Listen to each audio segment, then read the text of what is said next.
Hello Nidorinas and Nidorinos, I'm KingNido, and today it is the Petalburg Razors going up against the Laverre Constrictors, and these two sides are currently sitting outside of the top 5, but as we say that, let's have a look at this tail of the tape, because it is the Razors in that 6th place position, but the Constrictors are in 7th. It is very easy for both these sides to make their way back into the top 5. If they take a clean sweep, they will guarantee that they will at least move up into 2nd place, but with all that said, let us know in the comments below who you think's going to win this matchup.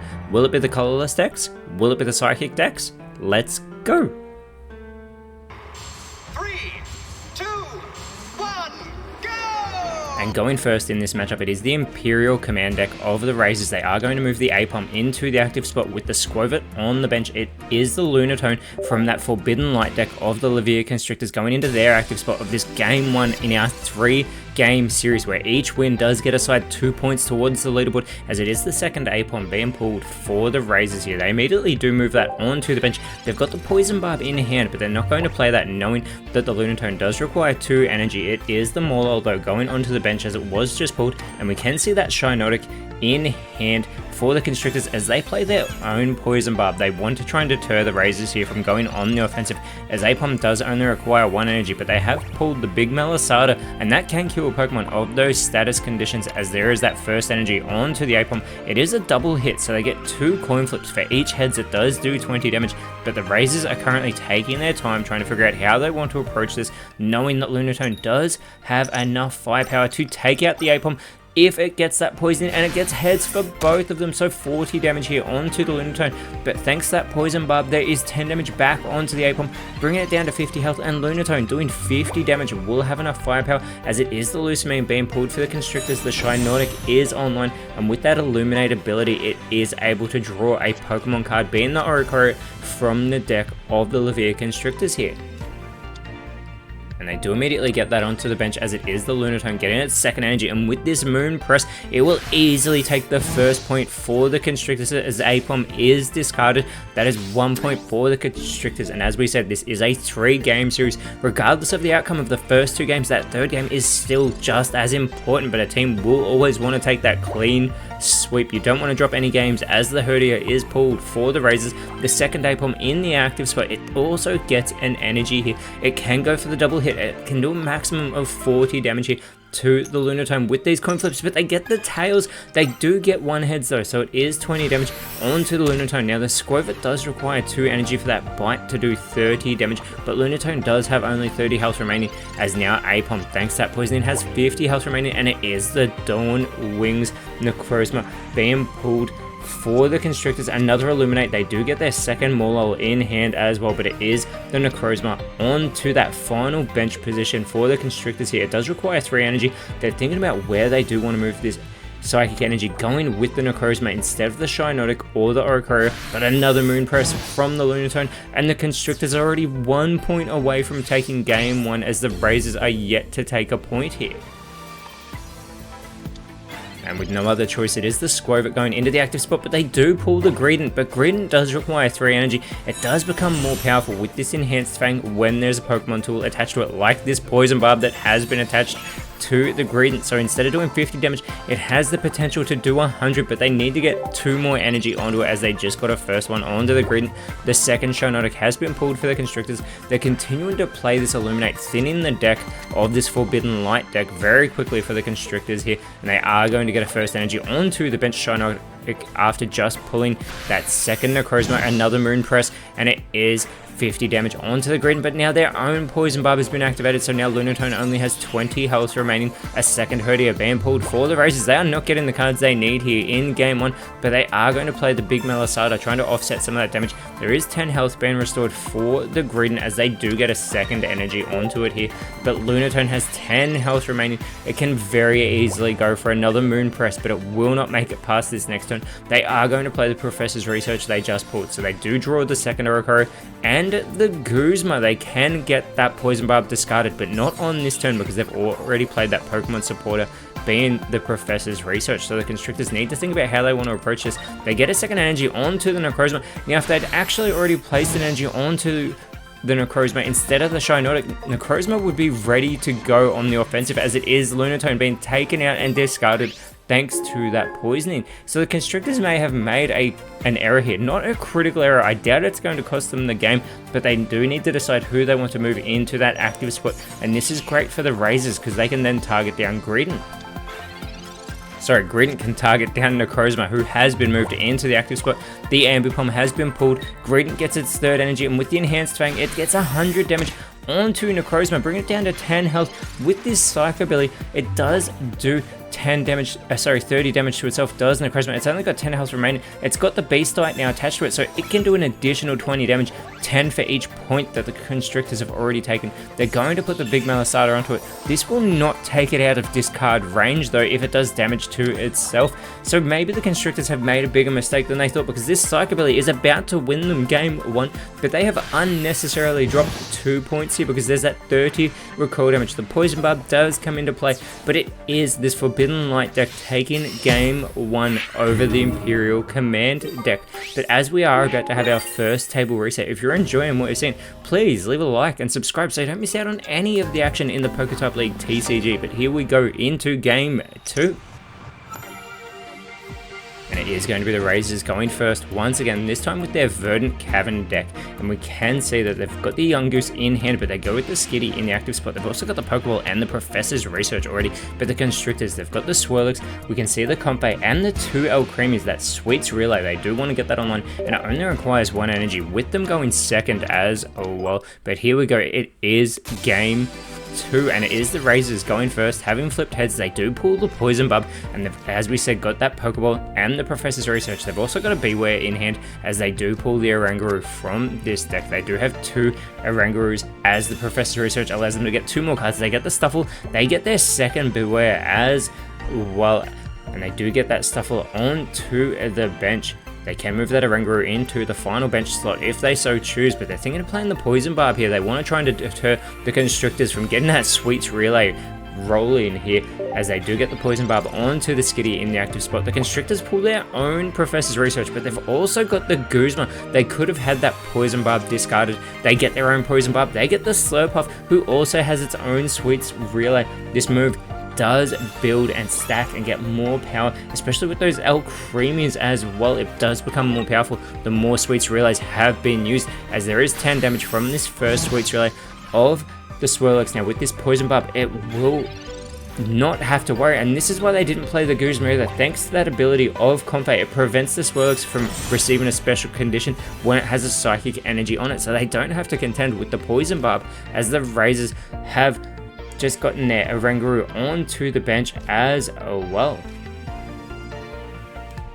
And they've got their 2 Bewares in hand, as they did just pull the Delcatty, immediately getting that online, requiring 1 energy. The energy assist, 30 damage onto the Swirlix, halving its health, but they get to generate an energy for the Oranguru. They get to choose any of their benched Pokemon there, so this can help them set up their bench line as that poison is starting to affect Delcatty. There is a Milcery being pulled for the Constrictors. This is fantastic, as they've got the Alcremie in hand. They can get the Swirlix online. It does an additional 60 damage on top of that 30 damage that this Sweets Relay done, thanks to the Sweets Relay being done in the previous turn. That Sweets Overload, though, of Alcremie, as we said, becomes more powerful the more Sweets Relays have taken place from the Constrictors. So there's 90 damage to wipe this Delcatty clean off the board for the Constrictors. This is fantastic for them, building this momentum as they're looking to take the series here in game 2. They don't want to draw it out to game 3 to determine the overall series winner, even though, as we say, all 3 games count towards our leaderboard. It is the Oranguru going into the active spot for the Razors, as the second Skitty has been pulled for the Razors here. Now Oranguru, for this Hammer-In, still requires 2 more energy. It did just get 1 more, so only 1 more, but it cannot go on the offensive on this turn. It is the Skitty going back into a final bench slot for the Razors, keeping the bench full. The Acerola has been pulled for the Constrictors, and they can very easily get this Alcremie online. It only requires 1 energy, and like we keep reiterating, the Sweets Overload becomes more powerful. We've currently seen 2 Sweets Relay, and we are about to see a third Oranguru taking 90 damage. It has 10 health remaining as it comes back over to the Razors. They have pulled the big Malasada. Now this will not keep Oranguru out of discard range, but they do get a third energy here. They will have to contend with that Poison Barb that is on the Slurpuff as well. They could restore 10 health with this big Melisata, and that is exactly what they're going to do. This will prevent Oranguru from being discarded in between the Razors going to the Constrictors, which means the Constrictors will themselves have to take action to get Oranguru off the board. This does buy the Razors a little bit of time, but they are well up against the corner here against the Constrictors, who have a firm grip, and it is a first energy onto the Comfey as it is our fourth Sweets Relay, wiping Oranguru off the board. That's 2 points already for the Constrictors. They are looking to take this series, take game 2. The Razors need to think about who they want to move into the active spot. They've got the Skitty, the Yungoos, and the Stuffle, and they're going with the Skitty, who can do 20 damage for 1 energy, and they've just pulled the Delcatty, so they can get 30 damage onto the Slurpuff. They will be able to get a point here in game 2. These are the crucial points, the crucial decisions that could factor whether or not a team makes it into victory road, as it is the Slurpuff that will be discarded, but that poisoning will be onto Delcatty as they do generate an energy for the Stuffle. The writing is clearly on the wall here. This Thrifty Treats deck has been dominating the verdant cavern of the Petalburg Razors, and they've just moved the Alchemy into the active spot. The Sweets Overload, 40 damage for every time we've seen Sweets Relay, and with this Sweets Overload, 160 damage. Delcatty is wiped clean off the board, and the Thrifty Treats deck has taken game 2 over the Verdant Cavern deck as we have our final table reset, and the Razors are just trying to avoid a clean sweep and get 2 points to count towards the leaderboard. But again, for the third game in a row, they are going first. This time with their Awakened Heroes deck, they're going with the Kamala into the active spot. The Celesteela on the bench. We can see the Gladion, the Illimer, and the Silvally in hand. It is going to be the Ruins of Life deck of the Constrictors. They've got the Necrozma going into the active spot. Now, we haven't seen much from the Necrozma this season. They've got the Oricorio on the bench alongside the Tapu Lele, and they've got the Big Melisata and the Professor's Research. Their benched Pokemon only require 1 energy. Necrozma requires 4. So this deck has been very quick all season with their single energy Pokemon, not utilizing Necrozma as the second Kamala is pulled for the Razors. They are going to end their turn. There's not much else they can do unless they want to move Kamala onto the bench, as it is the Constrictors pulling the Banner, another single energy Pokemon for this deck. They are going to play their Professor's Research, so they're also going to get the Poison Barb and the Shuppet out of their deck, so they get the Shuppet onto the bench, that final bench slot, knowing that they've got the Bayonet in hand. They get a first energy onto the Necrozma. They're also going to get the Poison Barb onto it. They want to discourage the Razors from doing damage here with their Awakened Heroes deck, as it is the Beastite being pulled for the Razors. They do have that Ultra Beast in Celesteela on the bench, as Kamala is going to fall asleep due to that Comatose ability. And the way that functions is when they attach an energy to the Kamala, it does fall asleep if it's in the active spot, but thanks to flipping the heads, it has awakened. Now, sorry, not awakened, but they do have the Big Melisata inside that deck, as the second Necrozma has been pulled for the Constrictors. They get a second energy onto their active Necrozma as Bayonet has just come online, and there's a second Silvally in hand for the Razors here. They can get an energy onto the Kamala, but it is just going to fall asleep. They will not be able to go for that Rolling Tackle that does 70 damage. With 2 of those, they could actually wipe Necrozma off the board, but they don't have the Big Melisata in hand that they need. And they will get an opportunity for it to wake up here. They need to flip the heads once again, and they are successful. So Kamala has awakened. I said it correctly that time, which is fantastic. As the Guzma has been pulled for the Constrictors, they get a third energy here onto the Necrozma. It is 1 energy away from that Prismatic Laser, 120 damage. The Beast Wall has been pulled for the Razors. That only works as long as the other side has not taken a single point. We do see a first energy onto the Celesteela, as the Rolling Tackle can finally commence from the Kamala. But they are waiting here. They are trying to make a decision. They're going to play the Gladion. They want to get a Type Null in hand, as that's what it allows them to do, as they've already got the 2 Silvallis in hand. The Type Null is on the bench, and they are going for the Rolling Tackle, 70 damage onto the Necrozma. Now, as well, they have already gotten the energy onto the Celesteela. If they had have gone with the Gladion first, they could have gotten an energy onto the Type Null if they had have so chosen. Now, the Shuppet has been pulled for the Constrictors, and Necrozma for the first time this season has been set up, and the Prismatic Laser is going to discard Kamala from the board, and the Constrictors with their Ruins of Life deck have taken the first point in the game once again. Razors need to think about how they want to approach this. They've got the Celesteela who requires 2 energy. Type Null only requires 1, and that's who they're going with as that clock was starting to tick down. They almost had their first warning. The penny has been pulled for the Razors. They can get the Silvally online, knowing that Necrozma cannot use Prismatic Laser 2 turns in a row. They do move the Silvally into the active spot, but it does require a second energy to go for the Brave Buddies. Brave Buddies does double in power if a supporter card has been played in the same turn, but they can't utilize that just yet, so they do send it back over to the Constrictors, who do pull their leftovers here. Now, as we said, Necrozma cannot use that Prismatic Laser 2 turns in a row, but the Constrictors are taking their time here. All their Pokemon on the bench only require 1 energy, and they're going to retreat the Necrozma. They're moving the Bayonet into the active spot for those 2 energy. With this Nightbind, it will prevent Silvally from having a second energy attached to it. They get 30 damage onto the Silvally. Silvally is just sitting there. There's nothing it can do. The big Malasada has been pulled for the Razors. That crucial second energy that they need, and we can see it happening now. The Razors want to put an energy onto the Silvally, but they cannot do that. They may have made a crucial mistake. They're having a look. They know now they cannot attach an energy to their active Pokemon, and they can't switch Silvally with Celesteela because Silvally is not an Ultra Beast.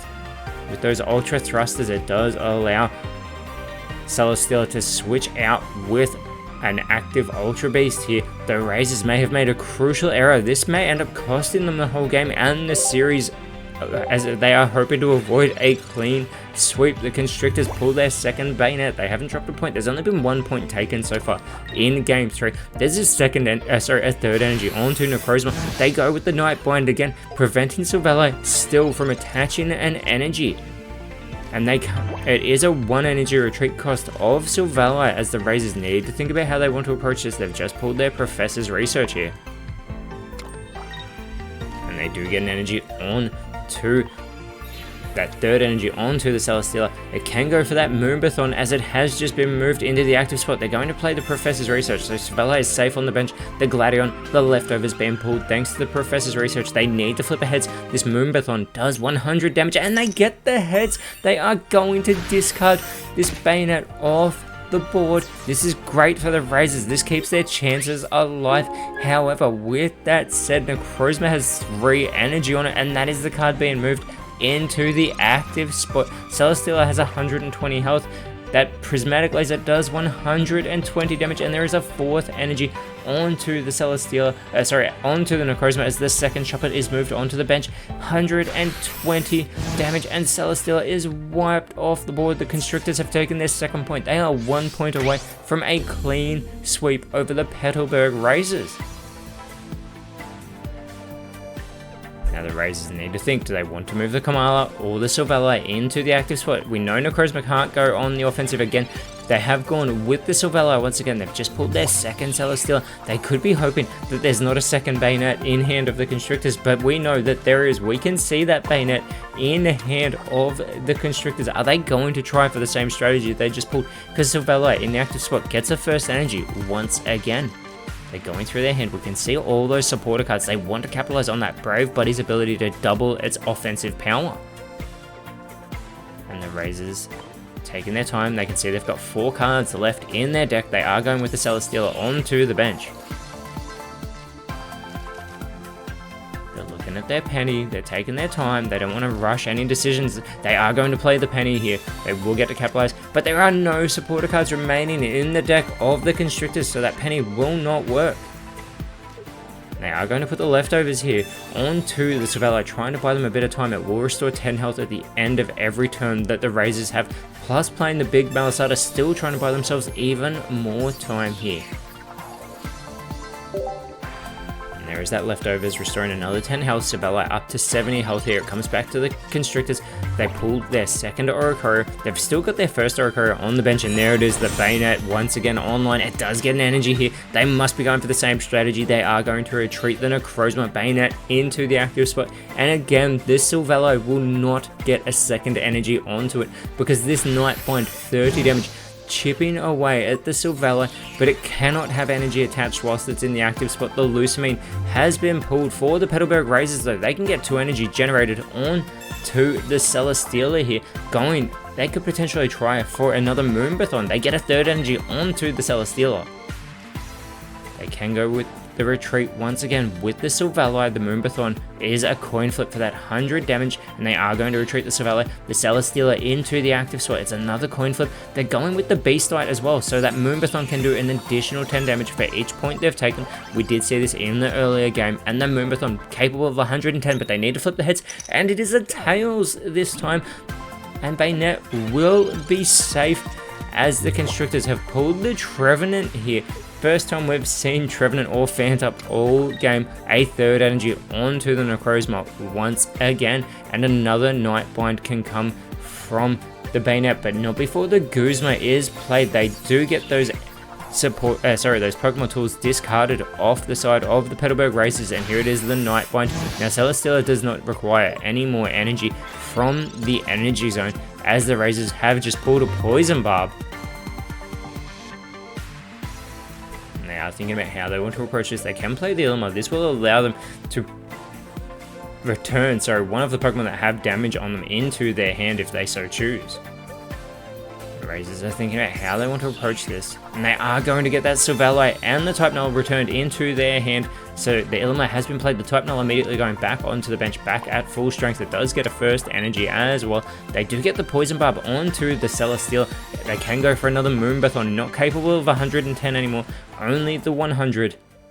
Another coin flip.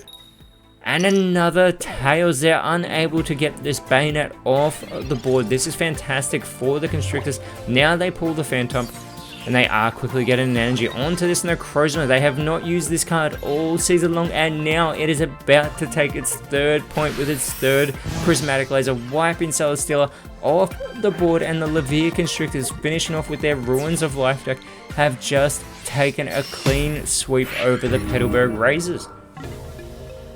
And this is massive for them because they will have the bye next round. And I do apologize. I said they would guaranteed move up into 2nd, but they have moved up into 3rd place. But when we do next see them, they will be playing the Turffield Ebonies. Whereas for the Razors in 7th place, next round will be going up against the Cinnabar Blazers in our Champions game rematch. But until then, Nidorinos, thank you so much for watching. Let us know in the comments below what cards you pulled today. And if you enjoyed what you saw, please leave a like, share, subscribe. But more importantly, always remember, send thanks, and I'll see you when you see me.